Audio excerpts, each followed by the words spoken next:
So you want to go camping on the beach in California, I got you covered. I've got all the information you need to know. It's only $10 a night to spend the night out here, $5 during the day. But there are a lot of details you want to make sure you know before you get out here. That way you don't come when things are, say, fully booked, they're at capacity, maybe tides are too high, you can't access the campgrounds. You could get yourself hurt, you could get your vehicle stuck, damaged. There's a lot of things you need to know before you come out here. So if you have any questions, leave them in the comments and I'll get right back to you guys.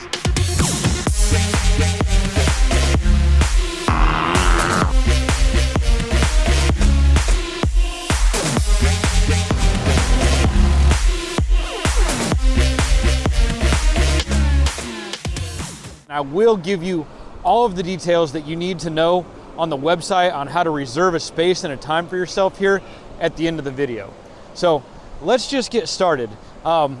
First of all, for day use, which is the area we're in now, you can come out here, you can camp, not camp, you can chill out, set up your barbecue, swim, have a good time. It's $5 a day, just $5.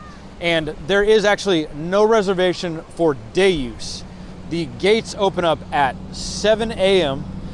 and during the weekdays, non-holiday weekends, you shouldn't have any trouble getting out here.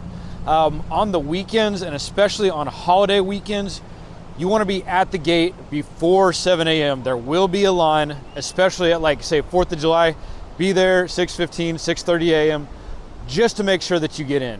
If you're someone like me who wants to come out here on a near daily basis, you can get yourself an annual pass for $50. It'll get you a whole year in and out.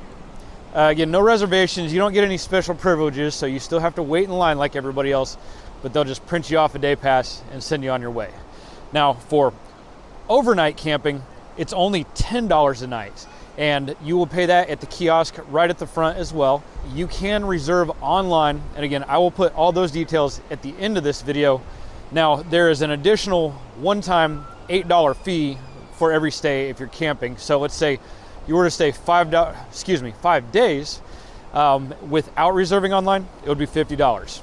But if you were to stay 5 days and reserve online, it would be $58. Now, the big trick to camping is most days, Sunday through Thursday, they will have open availability to just drive right up. But the weekends are usually booked way ahead of time. So it's pretty hard to just like drive up and stay more than 5 days. I've never stayed on a weekend. It gets pretty busy. This is a weekend today. Obviously, we're not in the overnight camping, but things get pretty busy. And I really like my solitude. I like nature. I tend to veer away from everybody else camping and kind of go off and find my own spot when I camp out here on the dunes. So if you are going to be coming for a weekend, you want to make sure to reserve way ahead of time, because that is one of the moments where if, let's say you just wanted to drive out here and go camp out for a weekend, probably not going to happen. At the same time, if you are traveling here from elsewhere, I would recommend spending the $8 to reserve you a space, just so you know that when you get here, you're going to have a campsite. For me, I would just come out here Sunday nights, Sunday morning usually, get myself a 5-day pass, and then after Friday morning, I would leave for the weekend and go somewhere else. If you want to just come out on easy days, Sunday through Thursday, usually you can just drive right up to the kiosk, pay your $10 a day, and you'll pay it for the amount of days you plan on. So if you arrive on Sunday and you want to leave on Thursday, you'll pay them $50 ahead of time. They'll print you a pass. You'll be good to go. Now, one thing that you really need to be aware of, and I'll put this app up on the screen too, is the tides, high tide and low tide. And this is for a lot of different reasons, but one of the main ones, if you're camping out overnight, there is a water crossing here. And if you come out during high tide, you will not be able to access the dunes, or if it's high tide and you want to leave the camping dunes beach area, you might not be able to. You might not be able to go to the store. You might not be able to go home when you want to. So I'll leave the app, which I'm currently using, which is called, I think, the Tides app. Now, the thing you want to know with the Tides app is that anytime the tides are above 5 feet, you're not going to be able to cross. You're not supposed to cross. They'll close it. Maybe if you have a lifted vehicle, you'll be all right. And even though it gets closed, people still cross all the time. But if you come out being cocky with with a stock height vehicle, or you're not really used to this off-roading stuff, you're going to get yourself in some trouble. So make sure to get the Tides app, plan your time to come in and come out. That's going to save you a lot of effort, potentially keep you from getting in some real trouble. This next part is really, really important for anybody and everybody. Now, as you can tell, the sand right here is packed down. There's actually cars out here on the beach. Totally possible to make it out here and hang out on the beach in a car. But all it takes is going 2 feet in the wrong direction and you're going to get yourself really stuck. So you need to make sure of a few things. If you do plan on going off-road a little bit, have some real off-road tires. All-weather tires are not sufficient once you start getting off of the packed down sand at all. The next thing, and this is vital as well, is tire pressure. Once you get away from this nice packed down sand, you know, a lot of vehicles that run maybe 30, 40 PSI. I'm a little over 30 on the highway. When I come out here and I go off-road, I air down to 12 PSI. So substantially lower tire pressure than what you would normally have. And it makes a night and day difference. The amount of difference it makes on tire pressure out here is insane. You will get stuck. If you don't know what you're doing and you have the wrong tire pressure, you're gonna get stuck. And another thing, maybe I'll cut to this video. I was out here, a guy, his four-wheel drive had broke down and the tides were low and he got stuck down there by the water because his four-wheel drive wasn't working. Thank goodness I showed up and pulled him out because the tides were on their way in. He was about to be in real trouble. So, you know, if you get stuck, you don't want to be stuck down there. As you go out onto the sand dunes, if you are going to be going into a little bit more hardcore off-roading stuff, you need to have some real off-road tires, some mud tires, some extreme terrain tires, something other than all-weather. You've got to air your tires down, and it takes a lot of time. If you don't have the proper tool to air your tires, it's going to take you forever. So I'll put a little link to the fast release valve. I'll put a link to the tool that I use to air my tires down under this video. You can get it from my Amazon store. I think it's somewhere around $30 now, but I'll make sure to put the link on there so you can see what I use, and I'll cut to a quick video of me just airing down the tires here real quick. Another thing you'll need for camping, if you're going to go out there on the off-road area, is you need a flag for your vehicle. I'll show you cut to some videos of that as well. We're at the sand dunes. I've got to rig up a flag for safety. It's something easy to just get ahead of time. Otherwise, there are little beach stores. There are places to pick it up out here, but that's just one of those nice things to just get out of the way. So those flags, they really help prevent collisions out here. You know, there's a lot of steep drops once you get out of the off-road area, and we want to make sure not to run into anybody that's on the other side of a blind drop-off. So you'll need a flag. You'll want to have the proper tire pressure. You need to know the timing and the timing of the tides, and you should have the app to help you figure that out. And then you also have to have your reservation, or you'll want to have your reservation if you're coming in from out of town and want to make sure you've got a place to stay. So I know I zoomed through some of that kind of fast. I'll come back and make a more fancy edited video in the future, but there's a lot of interest right now. I want to make sure to help everybody out that's really interested in checking this place out. So for those of you who do go out to the off-road area, who camp out and decide to do a little exploring, if you have not been to sand dunes before, the first thing I want you to know is you are playing with fire. You are absolutely playing with fire, and this is something that you should not take lightly. I would highly recommend renting an ATV, going out on a tour, getting a dune buggy, checking it out before you take your vehicle out there, because there are a lot of different things that can go really, really wrong, really, really fast going off-roading on the sand dunes. Again, you are playing with fire going out there. I've grown up going to the sand dunes my whole life, and I still go out there and treat it just knowing that I'm just on the verge. One bad decision and my whole life is going to change for the worst. That being said, the sand dunes are very steep in many places. If there is any moment in time where you cannot see every bit of sand in front of your vehicle, absolutely do not keep driving. Stop. You think, oh yeah, there's just a little more sand on the other side. No, it's probably a really big drop. You have no idea. These wide angle cameras make it a little bit hard to tell really how steep some of this stuff is, but if you can look around here, you're in big trouble if you don't know where you're going. Right here, I don't know if you can tell, but I would be rolling if I put two wheels over that. Stuff a big vehicle really isn't made for unless you've got long travel suspension and really got to set up right. And you know, mine is mostly a home. Another thing, if you are out here on a windy day, the sand will actually blow over all of the contrast, so you can't really see what's happening on the sand. If it is windy out there on the dunes, I honestly recommend, if you're in your vehicle, just pass. It's not going to be that much fun. It's going to be real dangerous. If you get yourself in a bad situation out there, I mean, you do have a good chance of just rolling your vehicle, totaling it. And like I said, I don't think your insurance will probably pay out if you take your daily driver out there, just due to the fact that this is off-road. This is an off-road vehicle area. This is not a highway license plate area out there. The place we're walking right now, actually ATVs and dirt bikes and everything are not allowed. This is still for vehicles that have license plates and are highway legal only.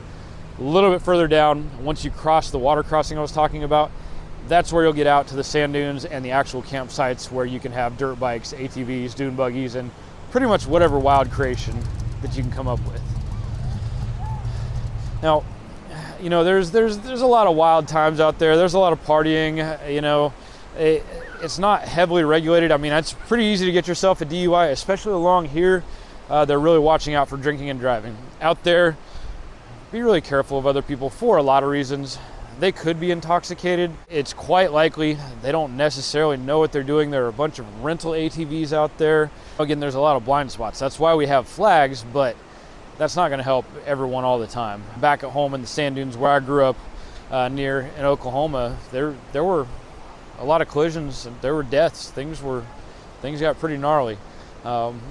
If you watch one of my other videos on my The Adventures of Mike G playlist, you'll see they've got lifted 4x4 ambulances out there ready to go.